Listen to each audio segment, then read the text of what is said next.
안녕하세요. 알면 할수록 생활에 도움이 되는 비타민 같은 법률 정보를 제공하는 로원TV의 이상혁 변호사입니다.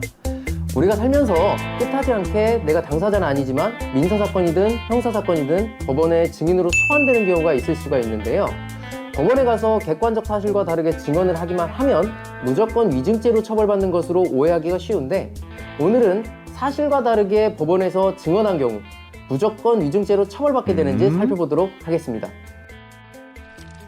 먼저 위증죄는 형법 152조 제1항에서 규정을 하고 있는데, 그 요건은 선서한 증인이 허위의 진술을 한 때에 처벌한다고 규정하고 있습니다.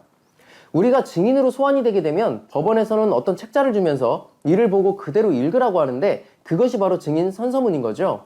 따라서 법원으로부터 증인으로 소환이 되면 증인으로 소환된 사람은 무조건 재판장 앞에서 선서를 하게 되기 때문에 우리가 법원에 증인으로 출석하는 순간 위증죄 요건 중 첫 번째 요건인 선서한 증인이라는 요건은 충족이 되게 되는 거죠. 위증죄의 다음 요건으로는 선서를 한 증인이 허위의 진술을 한 때여야 하는데, 이 허위의 요건이 우리가 생각하는 허위와는 약간 다른 것이죠. 즉, 판례는 증인의 증언 내용이 증인의 기억과 다른지 여부를 기준으로 허위 여부를 판단하고 있는데, 판례는 위증죄에 있어서 허위의 공술, 즉 진술이란 증인이 자신의 기억에 반하는 그 사실을 진술하는 것을 말하는 것으로서 그 내용이 객관적 사실과 부합한다 하여도 위증죄의 성립에는 장애가 되지 않는다고 판시를 하였는데요. 판례의 입장을 쉽게 예를 들어 설명하면, 광화문에 있는 이순신 장군 동상을 보면 이순신 장군이 칼집을 오른손에 들고 있고 그것이 객관적 사실인데, 저는 그것을 착각해서 이순신 장군이 칼집을 왼손에 들고 있었다 기억을 하고 있어서 법원의 증인으로 소환되어 선서를 하고 증언을 함에 있어서 사건 당사자의 질문에 이순신 장군이 왼손에 칼집을 들고 있었습니다 라고 증언을 한 경우, 이는 내 기억에 반하지 않기 때문에 위증죄가 성립하지 않는다는 것이죠. 신기하죠? 판례의 사례들을 좀 더 살펴볼까요? 판례는 타인으로부터 전해들은 금품 전달 사실을 마치 증인 자신이 직접 전달한 것처럼 진술한 것을 위증으로 보았고요. 위증죄에 있어서의 허위의 공술은 사실을 경험한 경위에 관한 허위 진술도 포함하는 것으로 보아서 들어서 알게 된 사실을 마치 목격해서 알게 된 것처럼 진술한 것도 위증죄에 해당한다고 판시를 했습니다.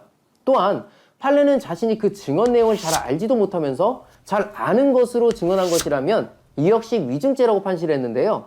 그렇다면 법원에 증언을 할 때는 모르는 것은 모른다고 확실히 이야기를 해야 되겠죠. 한편 판례는 경험한 사실에 대한 법률적 평가이거나 단순한 의견에 지나지 아니하는 경우 위증죄의 허위 진술이 아니라고 설치를 했는데요.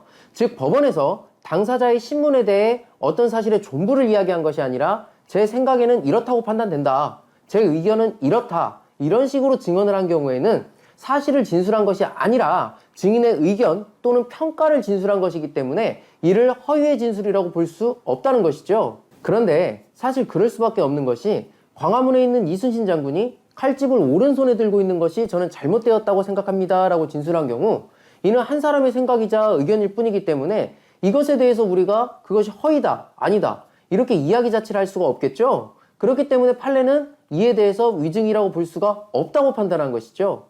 또한 판례는 내가 법정에서 증언을 하면서 사소한 부분에서 기억과 다르게 진술했더라도 법정에서 증언했던 내용 전체를 볼 때 객관적 사실과 일치되는 경우, 내가 증언을 하면서 착각을 해서 그 착각이 내 기억과 맞다고 생각하고 진술한 경우, 또는 판사님 또는 사건 당사자의 질문 취지를 잘못 알아듣고 증언한 경우에 있어서도 이는 위증죄에 해당하지 않는다고 판시했습니다. 오늘은 우리가 법원에 증인으로 소환된 경우 맞닥뜨릴 수 있는 범죄 중 하나인 위증죄에 대해서 살펴봤습니다. 결국 위증죄의 성립 여부를 한 가지로 정리를 하면 내 기억과 일치되게 증언했느냐, 내 기억과 다르게 증언했느냐, 이것뿐인 거죠. 오늘 말씀드린 내용과 오늘 살펴본 판례 정도만 알고 있는다고 하더라도 법원에서 증인으로 소환된 경우 겁부터 먹을 필요는 없겠죠. 오늘 살펴본 내용을 잘 숙지하셔서 혹시 법원에 증언하러 가셔야 될 경우가 있을 때 잘 대처하시기 바라겠습니다.